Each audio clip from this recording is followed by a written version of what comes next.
इस पीडीएफ को आप नीचे दिए गए डिस्क्रिप्शन बॉक्स से डाउनलोड कर सकते हैं। हिंदी और इंग्लिश दोनों मीडियम में अवेलेबल है।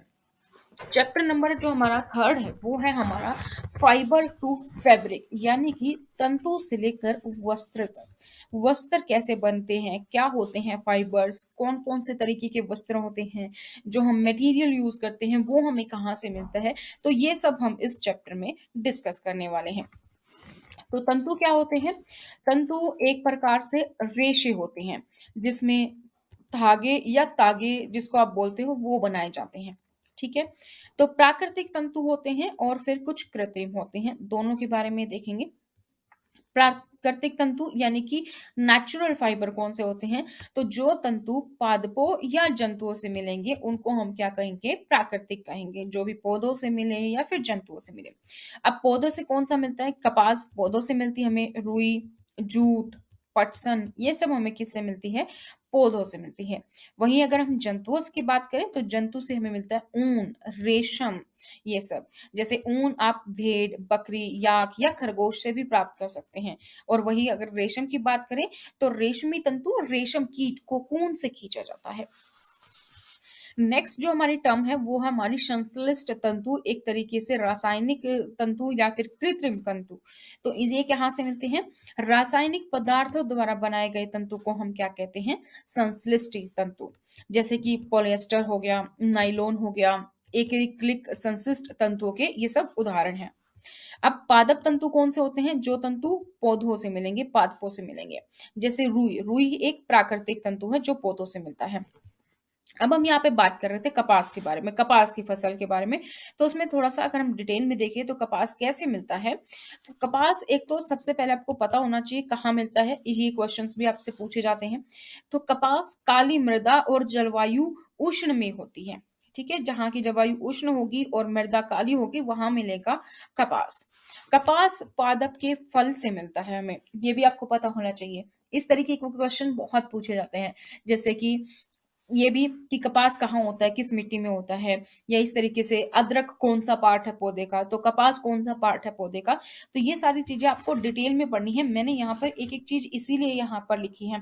कुछ चीजें आपको हो भी सकता है लगे कि ये इंपॉर्टेंट नहीं है, लेकिन वहां अगर यहाँ पर लिखी गई है तो वो हर एक चीज इंपॉर्टेंट ही मैंने आप लोग के लिए लिखी है। कहीं से भी जो क्वेश्चन बन सकता है या बने हुए हैं वो सारी चीजें यहाँ पर मेंशन है। तो कपास की बात करें तो पादप का फूल फल होता है। ठीक है, याद रखना आपको क्या होता है, पादप का वो फल होता है। तो कपास गोलक बोलते हैं हम उसको। जब वो पूर्ण परिपक्व हो जाता है, यानी कि जब वो पक जाता है, तो जो कपास बोले होती हैं उससे हाथों द्वारा चुन चुन कर कपास को निकाला जाता है। ठीक है, क्लियर यहां तक? उसके बाद होता है कपास को ओटना। कपास से बीजों को कंकन तन द्वारा पृथक किया जाता है। कंकन तन द्वारा कपास से बीजों को अलग कर दिया जाएगा, क्योंकि जब आप हाथ से चुनते हैं उसमें बीज भी साथ आ जाते हैं। तो बीजों को अलग किया जाएगा, कपास का जो फल है एक्चुअली उसको अलग किया जाएगा। तो इस प्रक्रिया को हम क्या कहते हैं? इस प्रक्रिया को हम कहते हैं कपास ओटना। और आजकल कपास ओटने के लिए क्या किया जाता है? मशीनों का प्रयोग किया जाता है। जब कपास हमारा निकल जाएगा अच्छे से, जो अच्छी क्वालिटी होगी, बीज बीज सब हटा के, तो उसको हम यूज में लेके आएंगे। तो इस कपास से ही आपको पता होना चाहिए कपास किस मिट्टी में होता है, कपास जो है वो पौधे का कौन सा फल होता है, और कपास ओटना क्या होता है। ये सारी चीजें आपको टर्म यहाँ पर पता होनी चाहिए। इसी तरीके से नेक्स्ट हम पढ़ेंगे पटसन के बारे में। पटसन के बारे में क्या है कि तंतु को पटसन पादप के तने से प्राप्त होता है। तो पटसन कहाँ से आता है? जैसे कपास फल से आता है उसी तरीके से पटसन हमें पौधे के तने से मिलता है। भारत में इसकी खेती वर्षा ऋतु में की जाती है। भारत में पटसन कहाँ मिलेगा? पश्चिमी बंगाल में मिलेगा, बिहार, असम, ज्यादातर यहीं मिलता है। तो फसल कटाई के पश्चात पादपों के तने को कुछ दिनों तक क्या किया जाता है? जल में डुबो कर रखा जाता है। फिर पटसन तंतुओं से हाथों द्वारा इसको अलग कर दिया जाता है। तो यहाँ पे भी जितने भी क्वेश्चंस बन रहे हैं वो सभी आपको पता होने चाहिए। कहाँ कहाँ पटसन मिलता है, कौन से पौधे के कौन से भाग से मिलता है, किस ऋतु में होता है, और पटसन को कैसे निकाला जाता है। ठीक है, नेक्स्ट है, अब तंतु तो हमें पता चल गया, कपास हमें पता चल गया, हमें पटसन निकाल लिया। अब इनको वस्त्र कैसे बनाएंगे वो भी तो बनाना है। तो सबसे पहले जो स्टेप होता है उसको हम बोलते हैं कताई। रेशों से हम क्या करेंगे? धागा बनाएंगे। जो हमारे रेशे हैं उनसे धागा बनेगा। तो ये रेशों से धागा बनाने की जो प्रक्रिया है उसको हम कहते हैं कताई। जैसे हम बोलते हैं ना नॉर्मल लैंग्वेज में कातना, तो कताई।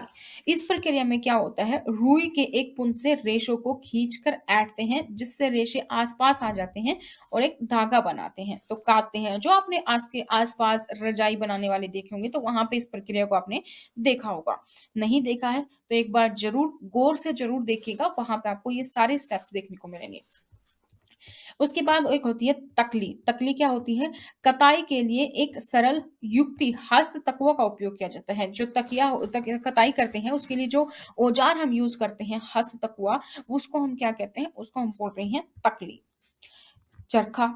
चरखा भी क्या होता है, हाथ से प्रचलित कताई में उपयोग होने वाली एक अन्य युक्ति है। तो जैसे कताई का हम यूज करते हैं उसी तरीके से कताई के लिए हम चरखा भी यूज करते हैं। तो तागों की कताई का कार्य कताई मशीनों की सहायता से किया जाता है। धागे से बने वस्त्र बनाने की विधियां कौन कौन सी होती हैं, या तो आप बुनाई कर लीजिए या बंधाई कर लीजिए। अब हमें कताई की हमने या फिर हमने तकली से या चरखे से जब हमने काता तो क्या मिल गया, हमें धागा मिल गया। अब धागे से वस्त्र कैसे बनेगा, दो तरीके हैं उसके, या तो बुनाई या फिर बंधाई। तो तागों के दो सेटों को आपस में व्यवस्थित करके वस्त्र बनाने की प्रक्रिया को हम क्या कह रहे हैं, बुनाई। और वस्त्रों की बुनाई कहाँ होती है, करखों पर होती है, करखे या तो। इस पीडीएफ को आप नीचे दिए गए डिस्क्रिप्शन बॉक्स से डाउनलोड कर सकते हैं। हिंदी और इंग्लिश दोनों मीडियम में अवेलेबल है।